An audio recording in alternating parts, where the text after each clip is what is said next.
ท่านผู้ชมกลับมาช่วงที่3ของรายการเนาะ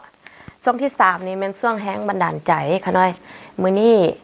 ค่ะน้อยสิได้มาเล่าเรื่องของบุคคลสำคัญคนหนึ่งที่ว่าเพิ่นได้เปลี่ยนแปลงโลกเนาะเปลี่ยนแปลงแนวใดสมัยตะกี้เนาะแต่ก่อนบ่ทันได้มี iPhone ว่าซั่นซะ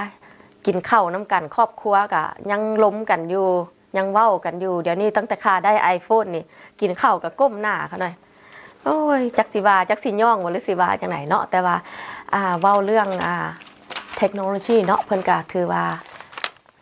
ดีหลายเป็นบุคคลทำอีที่ว่าเปลี่ยนแปลงโลกให้มี iPhone ใช้ iPad เพิ่นเริ่มจาก iPod iPad แล้วก็มาต่อ iPhone เนาะแล้วก็มี Apple Store ฐานนี้ก็แม่นฐานสตีเวนพอลจ็อบส์เนาะหรือว่าสตีฟจ็อบส์ว่าห้องกันเนาะคำที่ว่าขน้อยมักที่ว่าขน้อยอ่านแล้วเพิ่นว่าจังซี่เนาะภาษาลาวเฮาก็ว่าบางเทื่อชีวิตหันมันสิดึกก้อนหินใส่เฮาใส่หัวเฮาเนาะแต่ว่ามีสิ่งหนึ่งที่ว่าถึงเฮาสิเจ็บสิปวดจังไดก็ตามบ่ให้เสียความตั้งใจบ่ให้เสียความเชื่อมั่นในตัวเองเนาะตัวเองเชื่อมั่นแนวใดก็แม่นมุ่งมั่นแล้วก็เฮ็ดต่อไปเนาะอันนั้นแม่นเล็กๆน้อยๆเอามาฝากกันค่ะหน่อยท่านสตีฟจ็อบส์นี่เพิ่นเกิดวันที่24เดือน2เนาะค่ะเนาะ February วันที่24 1955เกิดมานี่มึงเกิดมาแล้ววันนี้เกิดมาแล้วแหละแม่เพิ่นหันเอาไปให้คนอื่นเอาไปให้ครอบครัวของท่านพ่อนี่ชื่อพ่อจ็อบส์นี่เป็นพ่อเพิ่นนี่เป็น adoption เนาะค่ะเนาะพ่อกำเนิดเพิ่นพ่อที่ว่าให้กำเนิดเพิ่นเนาะกับแม่ที่ให้กำเนิดเพิ่นหันพ่อเพิ่นหันเป็นคนอาหรับิกกันสิว่าแล้วก็เป็นอิมมิเกรนต์คือกันเนาะแล้วเข้ามาอยู่อเมริกานี้แล้ววันนี้ล่ะเจอกันกับแม่เพิ่นอยู่ซานฟรานซิสโกนี่แหละแล้ววันนี้ล่ะคันสิเว้ากับแบบวัยรุ่นเนาะค่ะได้เนาะแบบว่าเดทกันบ่เป็นอย่างนี้แหละแล้ววันนี้ล่ะคันสิเว้าสมัยตะกี้ก็เรื่องศาสนาแน่ว่าซั่นซะพ่อเฒ่าว่าซั่นซะบ่มักแล้วก็เลยบ่อยากให้ลูกสาวหันแต่งงานแล้ววันนี้ลูกสาวเพิ่นก็เลยผู้เป็นแม่ของสตีฟนี่นะก็เลยว่าลักหนีกลับคืนไปแซนแฟนเนาะไปเกิดลูกเองบ่ให้ครอบครัวฮู้บ่ให้ผู้ใดฮู้แต่ผู้เป็นพ่อหันก็ยังว่าบ่ฮู้ว่าซั่นเพิ่นเขียนอยู่ในในปึ้มหั่นน่ะบ่ฮู้ว่าเรามีลูกบ่ฮู้ว่าเราเกิดลูกว่าซั่นบัดนี้จนว่าบัดนี้เราเกิดปึ๊บบัดนี้เราเกิดปึ๊บละเราก็บอกห้องหมอเนาะว่าค่อยอยากเอาลูกค่อยให้คนอื่นเลี้ยงเขาเอิ้น adoption เนาะผู้ใดอยากได้ละให้เฮ็ดหนังสือเข้ามาแล้วบัดนี้ครอบครัวของท่านพ่อจ็อบส์นี่เพิ่นก็มาอ่านเงื่อนไขเนาะ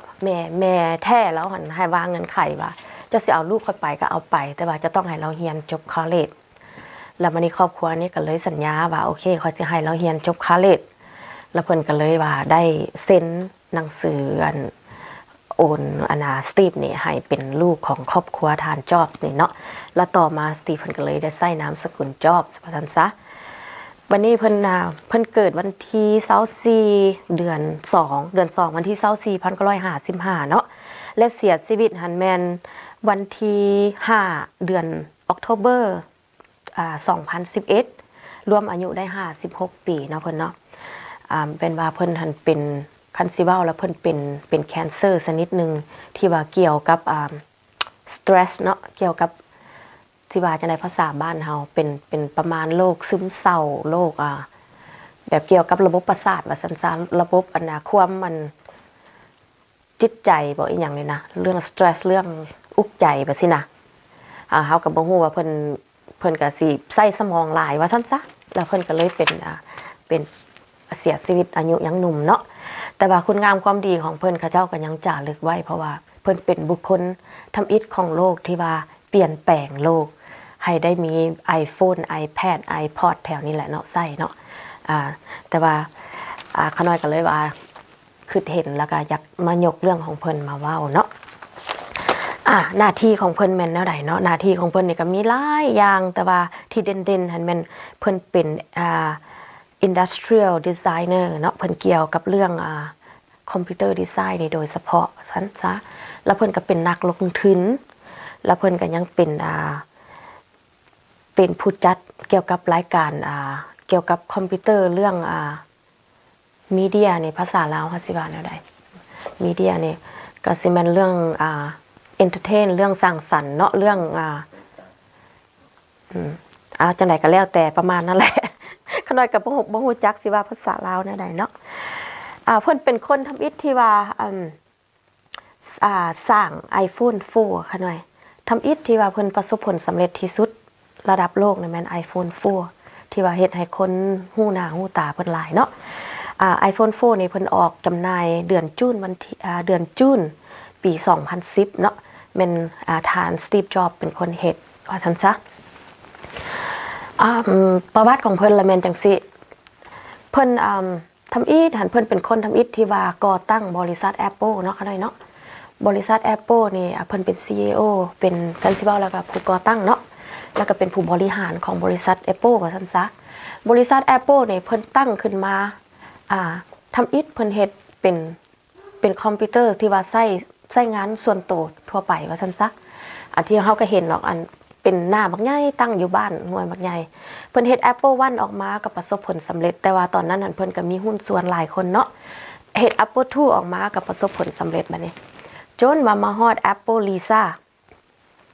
สมัยเพิ่นเฮ็ด Apple Lisa นี่ถ้าเฮาเจ้าค่อยนี่ก็บ่ค่อยได้ยินดอกค่ะหน่อยเพราะว่ามันก็บ่ดังเพิ่นบ่ประสบผลสำเร็จ Apple Lisa นี่เพราะว่าเพิ่นว่าเพิ่นอยากเฮ็ดให้แก่ใช้สำหรับคนที่ว่าเรียนสูงๆเพิ่นว่า high education ว่าซั่น only เฮาก็เลยว่าบ่เคยเห็นแถวเฮานี่เฮาบ่ได้เรียนสูงคือเพิ่นเฮาก็เลยบ่ค่อยได้ยินจนว่ามาอ่านประวัติของเพิ่นจังค่อยได้ยินเนาะนะแล้ววันนี้มาเฮ็ด Apple Lisa นี่ละแฟลบ่ได้เรื่องบ่เป็นที่ฮู้จักแล้วก็ถือว่าคันสิเว้าแบบชาวบ้านเฮาก็สิว่าขาดทุนว่าซั่นซะขาดทุนบัดนี้ขาดทุนแล้วก็สิแม่นมีห่างเสียงกันแน่น้อยนึงกับผู้บริหารคนอื่นๆเนาะเพิ่นก็เลยถูกไล่ออกจากบริษัท Apple ทั้งที่เพิ่นเป็นคนก่อตั้งมาแต่ว่ามาฮอดยามที่ว่าเจ้าเฮ็ดบ่ดีข้าเจ้าก็เลยเชิญให้เพิ่นพักงานแล้วคนอื่นมาบริหารแทนว่าซั่นซะวันนี้เพิ่นก็บ่กิฟต์อัพถึงว่าระดับ CEO ถูกไล่ออกเพิ่นยังมีความรู้อยู่ในหัวเพิ่นก็ไปต่ออีกเพิ่นก็ไปเฮ็ดอีหยังไปเฮ็ดพอดีเพิ่นไปเจอบริษัทนี้เอิ้นว่าบริษัทPixar นะPixarนี่มันเพิ่นบริษัท Walt Disney World เป็นเจ้าของเนาะบริษัท Pixar นี่เพิ่นก็เฮ็ดเป็นแบบกับมีระบบถ่ายหนังถ่ายหยังนี่แหละค่ะหน่อยเป็นที่ว่ารูปที่ว่าแจ้งที่สุดแบบเพิ่นถ่ายรูปอยู่เทิงเดือนเทิงดาวพุ่นอีหยังก็ได้ไปว่าเครื่องของเพิ่นหันแบบเกี่ยวกับถ่ายหนังถ่ายภาพยนตร์ว่าซั่นซะเป็นว่าทันสมัยที่สุดของ Walt Disney Worldแล้ววันนี้เพิ่นก็เลยมาได้ทานสตีฟนี่ไปร่วมเป็นพาร์ทเนอร์แล้วเพิ่นก็เลยทานสตีฟนี่เพิ่นก็เลยออกแบบเป็นคอมพิวเตอร์แบบใหม่ออกมาอีกเอิ้นว่าคอมพิวเตอร์3D 3D เนาะสมัยตะกี้ปี1995บ่เพิ่นว่านี่แล้วเพิ่นก็เลยใช้ระบบคอมพิวเตอร์ตัวนั้นมาเฮ็ดมาสร้างหนังคันทานใดมีลูกมีหลานอย่างน้อยก็คือสิฮู้เนาะหนัง Toy Story หันดังหลายปี1995หันคันแม่นไปWalt Disney Worldก็สิแม่นเห็นเนาะมันสิมี Toy Story เพราะว่าบริษัทดิสนีย์หันเป็นคนสร้างกับบริษัท Picture นี่กับทานสตีฟจ็อบส์นี่เพิ่นเป็นคนร่วมกันสร้างเนาะระบบ 3D เป็นแนวใดคะน้อยคะน้อยก็เคยไปเบิ่งหนังอยู่ในโรงหนังโรงหยังคือกันเวลาเฮาเอาแว่นตามาใส่ใช่นะมันเป็นคือแว่นตาดำนี่ดอกแล้วหนังเพิ่นสายอยู่พุ่นบางเทื่อหันแบบคันแม่นเขาเจ้าตีตะปูไปสิก็คือว่ามาตีอยู่เทิงหัวเฮานี่ใกล้ๆเฮานี่เฮ็ดให้เฮาแบบมีความตื่นเต้นเฮ็ดให้เฮามีความแบบย่านน้อยนึงแบบสินะโดยเฉพาะมันหนังผีแล้วเพิ่นมักเอาไปใส่ 3D หั่นเฮ็ดคือว่าเฮานี่อยู่ในเหตุการณ์จริงเนาะถ้าว่าท่านใดไป Disney World เนาะหากสิได้เห็นก็เอิ้นว่า Toy Story แล้วก็มีหนังหลายเรื่องที่ว่าเพิ่นก็เฮ็ดออกมาหลังจากนั้นที่ว่าใช้ระบบ 3D แม่นทานสตีฟจ็อบส์เป็นคนออกแบบเนาะอันนี้เนาะอันนั้นก็เป็นผลงานของเพิ่นประสบผลสำเร็จหลายในหนังเรื่องนี้ Toy Story นี่เพิ่นแบ่งเงินกันแล้วนี่ได้ยินว่าประมาณ7.4 บิลเลียนค่ะหน่อยข้าน้อยก็บ่ฮู้ว่าหน่วยหลายซำใดบิลเลียนบ่แม่นมิลเลียนเด้อค่ะหน่อยบิลเลียนว่าซั่นแปลว่า 7,000 ล้านเหรียญสหรัฐค่ะหน่อยว่าจังซั่นซะนี่อันนี้เป็น ผลงานของเพิ่นเนาะหลังจากนั้นบริษัท Apple บัดนี้ที่ว่าให้คนอื่นบริหารก็ท่าทางก็สิไปบ่ค่อยรอดปานใดบัดนี้เพิ่นก็เลยว่าไปขอห้องสตีฟจ็อบส์มาขึ้นมาอีกขึ้นมาใหม่ขึ้นมาว่าเดี๋ยวนี้อีหยังก็ลงไปแล้ว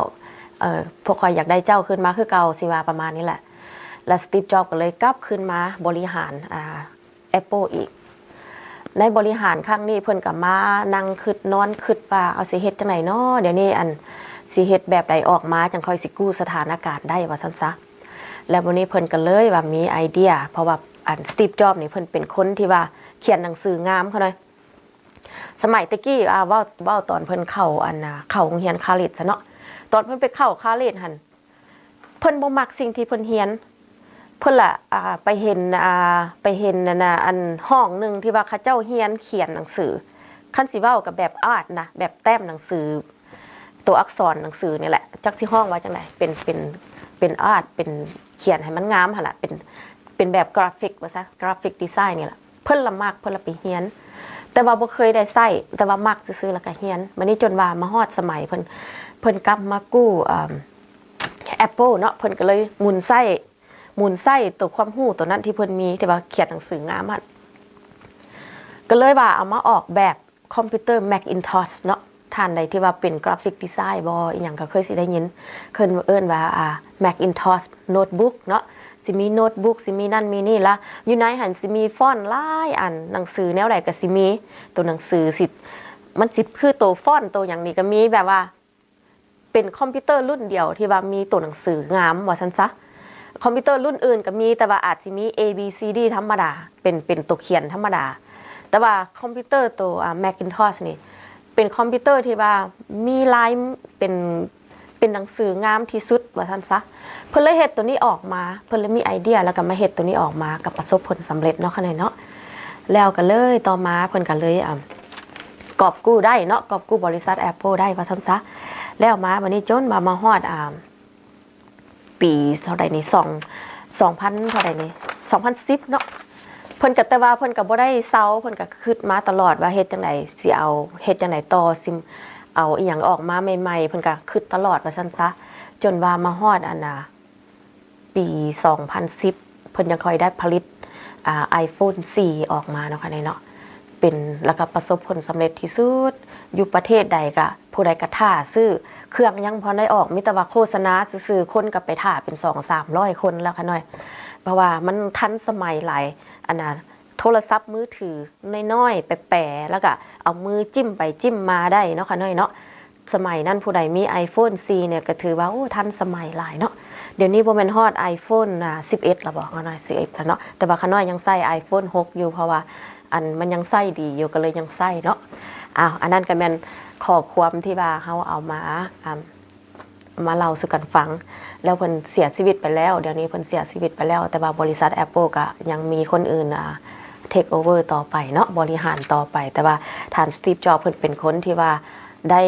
ทิ่มทรัพย์สมบัติแล้วก็เทคโนโลยีที่ว่าพัฒนาแล้วก็เปลี่ยนแปลงโลกเฮ็ดให้ระบบ iPhone iPad iPod มีอย่างแถวนี้แหละคือว่าพัฒนาแล้วก็ดีขึ้นเนาะค่ะน้อยเนาะเฮ็ดให้เบิดทุกคนเฮาสะดวกสบายว่าซั่นซะแต่ว่าข้อเสียก็คือขน้อยเว้าแต่ต้นเรื่องหั่นแหละเดี๋ยวนี้ตั้งแต่ข้ามี iPhone นี่ล่ะI husband ก็บ่อยากเบิ่งหน้า I wife ได้บัดนี้ ผัวเมียก็นั่งอยู่โซฟาเดียวกันก็เบิ่งโฟนไผโฟนลาวเนาะนั่งกินข้าวน้ำกันก็เอาโฟนวางไว้ทั้งข้างแล้วก็มือนึงก็กินข้าวอันนั้นหันมันเป็นยาเสพติดขน้อยก็บ่ฮู้ว่าสิว่าแนวใดเนาะบ่แม่นเป็นแต่บ้านเฮาบ้านใดก็เป็นว่าซั่นเพิ่นว่ามีแต่ว่าให้มีสติร่วมกันเนาะมีแต่ว่าก็อยากเบิ่งก็เบิ่งบ่ให้สูญเสียความสัมพันธ์ในครอบครัวเด้อขน้อยเด้อขน้อยเดี๋ยวนี้อยู่บ้านหันได้วางกฎระเบียบใหม่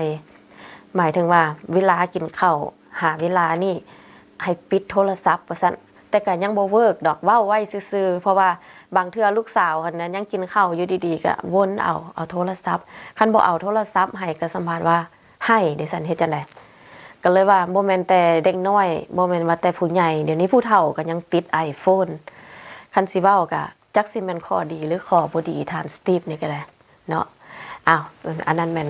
ข้อความน้อยๆที่เฮานำมาฝากกันเนาะพักเบรกกันน้อยนึงแล้วก็กลับมาพบกันช่วงสุดท้ายของรายการช่วงที่4นี่แม่นคำพญาคำพังเพยคำสุภาษิตเนาะค่ะเนาะ